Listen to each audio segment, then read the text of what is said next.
اعوذ باللہ من الشیطان الرجیم بسم اللہ الرحمن الرحیم۔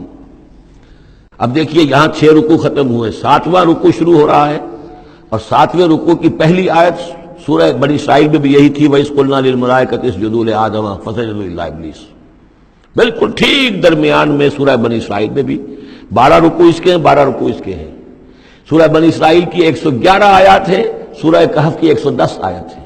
یعنی یوں سمجھیے کہ نہایت حسین، متوازن، ہر اعتبار سے بہت ہی خوبصورت جوڑا ہے۔ اس کی نسبت زوجیت جو ہے اس سورہ بنی اسرائیل اور سورہ کہف کی بہت نمایاں ہے۔ میری ایک کتاب ہے، وہ اس میں آخری جو ہے اسی پر بحث ہے، قرآن حکیم کی صورتوں کا اجمالی تجزیہ، جس میں کہ اس کی نسبت زوجیت کو میں نے بڑی تفصیل کے ساتھ، اگرچہ بڑی اختصار ہے لیکن جامعیت کے ساتھ بیان کر دیا ہے۔ وَإِذْ قُلْنَا لِلْمَلَائِكَةِ اسْجُدُوا لِآدَمَ فَسَجَدُوا إِلَّا إِبْلِيسَ، اور جو یاد کرو جب کہ ہم نے کہا تھا فرشتوں سے کہ جھکو آدم کے سامنے، سجدہ کرو آدم کو، تو ان سب نے سجدہ کیا لیکن نہیں کیا ابلیس نے۔ کان من الجن، اب یہاں وہ حقیقت کھول دی گئی جو بقیہ 6 جگہوں پر نہیں ہے، وہ جنات میں سے تھا۔ فَفَسَقَ عَنْ أَمْرِ رَبِّهِ، فا یہاں پر اب علت کو ظاہر کر رہا ہے۔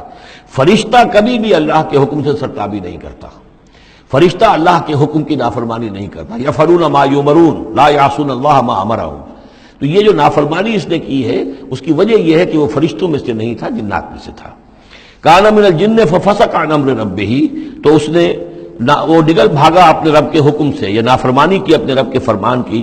افتتخذونہ وذریتہ اولیاء من دونی، تو سوچو اے اولاد آدم، کیا تم اس کو اپنا ولی بناتے ہو اور اس کی نسل کو، اس کی اولاد کو، اس کے چیلوں چاٹوں کو، اس کے ایجنٹوں کو، ان سے دوستیاں کاٹتے ہو، من دونی، مجھے چھوڑ کر۔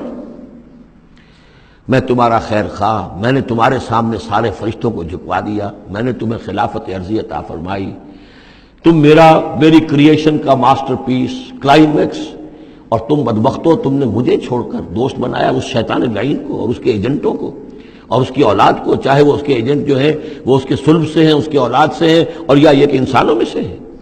افتتخذونہ وذریتہ اولیاء من دونی، کیا تم اسے اور اس کے اولیاء اور اس کی نسل کے لوگوں کو، اس کی اولاد کو ولی بنا رہے ہو مجھے چھوڑ کر، وہم لکم عدو، جبکہ فی الواقع وہ تمہارے دشمن ہیں۔ بئس للظالمین بدلا، کتنا برا بدل ہے کہ جو ان ظالموں نے اپنے لیے اختیار کیا ہے۔ اللہ کو چھوڑ کر ان کی رفاقت، اللہ کی دوستی چھوڑ کر اس شیطان لعین کی دوستی۔ ما اشہدتہم خلق السماوات والارض ولا خلق انفسہم، میں نے تو ان جنات کو نہ تو انہیں شہید بنایا تھا آسمان اور زمین کی تخلیق کا، اور نہ ان کے اپنی تخلیق کا۔ وما کنت متخذ المضلین عضدا، اور میں ایسے بہکانے والوں کو اپنا مددگار نہیں بنایا کرتا۔ یہ جو تم نے ان کو میرے برابر بنا دیا، اس کو مجھے چھوڑ کر انہیں ولی بنا لیا، ان کی دوستی کر رہے ہو، تو آسمان کی اور زمین کی تخلیق میں، بلکہ خود ان کی تخلیق میں وہ کوئی اس کے شاہد نہیں ہے۔ وَيَوْمَ يَقُولُ نَادُوا شُرَكَائِيَ الَّذِينَ زَعَمْتُمْ، اور جس دن کہ اللہ کہے گا کہ پکارو ذرا میرے ان شرکاء کو جن کا تمہیں زعم ہو گیا تھا، تمہیں گمان تھا کہ وہ میرے شریک ہیں، فَدَعُوهُمْ، تو وہ پکاریں گے ان کو، فَلَمْ يَسْتَجِيبُوا لَهُمْ، تو وہ انہیں کوئی جواب نہیں دیں گے۔ وَجَعَلْنَا بَيْنَهُمْ مَوْبِقًا، اور ان کے درمیان ہم ہلاکت والی گھاٹی حائل کر دیں گے، خلیج حائل کر دیں گے، کہ وہ جو شرکاء چاہے اولیاء اللہ ہی ہوں اور چاہے وہ انبیاء ہوں اور چاہے فرشتے ہوں، لیکن وہ کہ خلیج حائل ہوگی ہلاکت کی، وہ ان کی مدد کے لیے یا ان کی بات سن کر ان کے سفارش کرنے کے لیے نہیں آ سکیں گے۔ وَرَأَى الْمُجْرِمُونَ النَّارَ، اور مجرمین جو ہیں، ظالم، گناہ گار، کافر، وہ دیکھیں گے آگ کو کہ اب یہ ہے جس میں ہمیں جھونکا جانا ہے۔ فَظَنُّوا أَنَّهُمْ مُوَاقِعُوهَا، اور انہیں یقین ہو جائے گا کہ اب وہ اس میں ڈال دیے جائیں گے۔ وَلَمْ يَجِدُوا عَنْهَا مَصْرِفًا، اور وہ نہیں پائیں گے اس سے کہیں بھی بھاگنے کی کوئی جگہ، اس سے انحراف کی کوئی راستہ۔ وَلَقَدْ صَرَّفْنَا فِي هَذَا الْقُرْآنِ لِلنَّاسِ مِنْ كُلِّ مَثَلٍ، یہ آیت جو کہ تو سورہ بنی اسرائیل میں بھی آیت نمبر 89 ہے، وہاں یہاں یہ آیت 54 ہے، لیکن فرق کیا ہے؟ وہاں ہے وَلَقَدْ صَرَّفْنَا فِي هَذَا الْقُرْآنِ مِنْ كُلِّ مَثَلٍ، وَلَقَدْ صَرَّفْنَا فِي الْقُرْآنِ، وہاں ذرا الفاظ کا تھوڑا سا فرق ہے۔ وَكَانَ الْإِنسَانُ أَكْثَرَ شَيْءٍ جَدَلًا، ہم نے اس قرآن میں کل مثالیں پیدا کر جو بیان کر دی ہیں لوگوں کی ہدایت کے لیے، لیکن یہ کہ وہاں ہے فَأَبَى أَكْثَرُ النَّاسِ إِلَّا كَفُورًا، لیکن اکثر لوگ جو ہیں وہ کفران نعمت ہی پر اڑے رہتے ہیں۔ یہاں فرمایا وَكَانَ الْإِنسَانُ أَكْثَرَ شَيْءٍ جَدَلًا، لیکن انسان جو ہے تمام مخلوقات سے بڑھ کر ہے جھگڑالو۔ وَمَا مَنَعَ النَّاسَ أَن يُؤْمِنُوا، یہ الفاظ بھی جو کہ تو سورہ بنی اسرائیل میں بھی آئے تھے۔ وما منع الناس ان یؤمنوا، آیت نمبر 94 ہے یہ وہاں، وما منع الناس ان یؤمنوا اذ جاءهم الهدى ويستغفروا ربهم، اور نہیں روکا لوگوں نے کو ایمان لانے سے جبکہ ان کے پاس ہدایت آ گئی کہ وہ استغفار کرتے اپنے رب سے، الا ان تاتیہم سنت الاولین، وہاں آیا ہے الا ان قالوا ابعث اللہ بشرا رسولا، کہ ان کو ایمان سے روکنے والی ان کا یہ خیال تھا کہ کیا اللہ تعالیٰ نے انسان کو رسول بنا کر بھیجا ہے۔ یہاں فرمایا الا ان تاتیہم سنت الاولین، ان کو جو روکا گیا ہے وما منع الناس ان یؤمنوا اذ جاءهم الهدى، یہ جو رک گئے ہیں جب ہدایت ان کے پاس آ گئی کہ ایمان نہیں لا رہے اور استغفار نہیں کر رہے، الا ان تاتیہم سنت الاولین، مگر یہ کہ ان پر آ کر رہے گی اب وہی جو پہلو کا جو انجام ہوا تھا وہی ان کے اوپر بھی مسلط ہوگا، او یاتیہم العذاب قبلا، یا یہ کہ عذاب ان کے سامنے آ جائے گا۔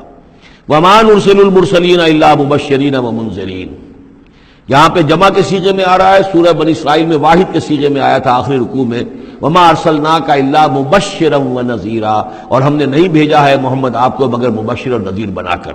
یہاں جمع کے سیغے میں وما نرسل المرسلین الا مبشرین ومنذرین ویجادل الذین کفروا بالباطل، اور یہ کافر جو ہیں یہ جھگڑتے ہیں کفر اور بالباطل، جھوٹ کے لیے، جھوٹ کی طرف سے، لیدحضوا بہ الحق، تاکہ اس کے ذریعے سے حق کو بچلا دیں، حق کو ٹلا دیں، حق کو شکست دے دیں۔ یہ جھگڑ رہے ہیں، دلیل بازی کر رہے ہیں، مناظرے کر رہے ہیں، حجتیاں کر رہے ہیں۔ وَيُجَادِلُ الَّذِينَ كَفَرُوا بِالْبَاطِلِ لِيُدْحِضُوا بِهِ الْحَقَّ وَاتَّخَذُوا آيَاتِي وَمَا أُنذِرُوا هُزُوًا، اور انہوں نے میری آیات کو اور جو انہیں انذار کیا گیا، خبردار کیا گیا، اس کو ہنسی مذاق اور ٹھٹھا بنا لیا ہے۔ وَمَنْ أَظْلَمُ مِمَّنْ ذُكِّرَ بِآيَاتِ رَبِّهِ، اس شخص سے بڑھ کر ظالم کون ہوگا جسے اس کے رب کی آیات کے ذریعے سے نصیحت کی جائے، یاد دہانی کرائی جائے، فَأَعْرَضَ عَنْهَا، پھر بھی وہ اعراض کرے ان آیات الہیہ سے، وَنَسِیَ مَا قَدَّمَتْ يَدَاهُ، اور بھول جائے کہ اس کے دونوں ہاتھوں نے آگے کیا بھیجا ہوا ہے، کیا کرتوت ہے جو بھیجے ہوئے ہیں۔ اگر تو ایمان لے آتا، ان آیات سے استفادہ کرتا، اپنے کیے پر پچھتاتا، توبہ کرتا، اس دنیا ہی میں اپنے سابقہ گناہوں کی اللہ تعالیٰ سے معافی لے کر جاتا۔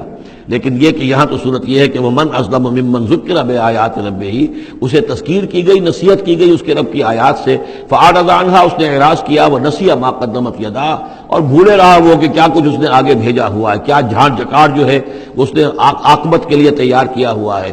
اِنَّا جَعَلْنَا عَلَىٰ قُلُوبِهِمْ أَكِنَّةً أَن يَفْقَهُوهُ، یہ مضمون بھی آ چکا ہے سورہ بنی اسرائیل میں، حجابا مستورا، اور ہم نے ان کے دلوں کے اوپر جو ہے پردے ڈال دیے ہیں۔ انا جعلنا علی قلوبہم اکنۃ لیفقہوہ، ہم نے ان کے دلوں کے اوپر پردے ڈال دیے ہیں کہ اسے سمجھ نہ پائیں، وفی آذانہم وقرا، اور ان کے کانوں میں ہم نے ثقل پیدا کر دیا، بوجھ پیدا کر دیا کہ یہ سن نہیں سکتے۔ وان تدعوہم الی الہدی، اور اگر آپ پکاریں گے انہیں ہدایت کی طرف دعوت دیں گے، فلن یہتدوا اذا ابدا، تو یہ کبھی بھی ہدایت پانے والے نہیں ہیں۔ یعنی اب ان کے دلوں پر مہر لگ چکی ہے، اب اللہ تعالیٰ کا وہ جو قانون ہے ہدایت و ضلالت کا، اس کی جو آخری دفعہ ہے وہ ان کے اوپر لگ چکی ہے، ان کے اوپر اپلائی ہو چکی ہے۔ وَرَبُّكَ الْغَفُورُ ذُو الرَّحْمَةِ، اور آپ کا رب جو ہے بہت بخشنے والا ہے، بہت رحمت والا ہے۔ لَوْ يُؤَاخِذُهُم بِمَا كَسَبُوا لَعَجَّلَ لَهُمُ الْعَذَابَ، اگر وہ جو کچھ بھی ان کی کمائیاں ہیں، جو کرتوت ہیں، ان کے اوپر فوراً مواخذہ کر لیتا تو بہت جلدی ان کو عذاب جو ہے بھیج دیتا۔ اس سے پہلے آ چکا ہے، پھر زمین کے اوپر تو کوئی ایک انسان بھی باقی نہ رہتا اگر فوری طور پر انسان کو جو ہے سزا دے دی جائے۔ لَعَجَّلَ لَهُمُ الْعَذَابَ، تو اللہ تعالیٰ یقیناً بہت جلدی دے دیتا ان کو عذاب۔ بل لَهُم مَوْعِدٌ، نہیں، ان کے لیے ایک وقت ہے، وعدے کا وقت ہے جو معین ہے۔ لَن يَجِدُوا مِن دُونِهِ مَوْعِلًا، وہ اس سے کہیں سرکنے کی جگہ نہیں پائیں گے۔ جب وہ اجل آ جائے گی، جب وہ موعد آ جائے گا، جو وعدے کا وقت آ جائے گا، پھر جیسے پہلے ہم پڑھ چکے لا يستقدمون ولا يستاخرون، نہ اب آگے جا سکیں گے نہ پیچھے۔ وَتِلْكَ الْقُرَىٰ أَهْلَكْنَاهُمْ لَمَّا ظَلَمُوا، اور یہ وہ بستیاں ہیں جن کا کہ ذکر ہم قرآن مجید میں بار بار کر چکے ہیں۔ یہ احقاف کے اندر جو لوگ آباد تھے، اور یہ جو حجر میں لوگ تھے، اصحاب الایکہ تھے، وہ عمورہ اور صدوم کی بستیاں تھیں۔ وَتِلْكَ الْقُرَىٰ أَهْلَكْنَاهُمْ لَمَّا ظَلَمُوا، ہم نے ان کے رہنے والوں کو ہلاک کیا جبکہ انہوں نے ظلم کی روش اختیار کی، شرک کی اور کفر کی روش اختیار کی۔ وَجَعَلْنَا لِمَهْلِكِهِمْ مَوْعِدًا، اور ان کی بھی ہلاکت اور بربادی کے لیے ہم نے ایک وعدے کا وقت معین کر دیا تھا، اس وقت معین سے پہلے عذاب ان پر بھی نہیں آ سکتا تھا۔ صدق اللہ العظیم۔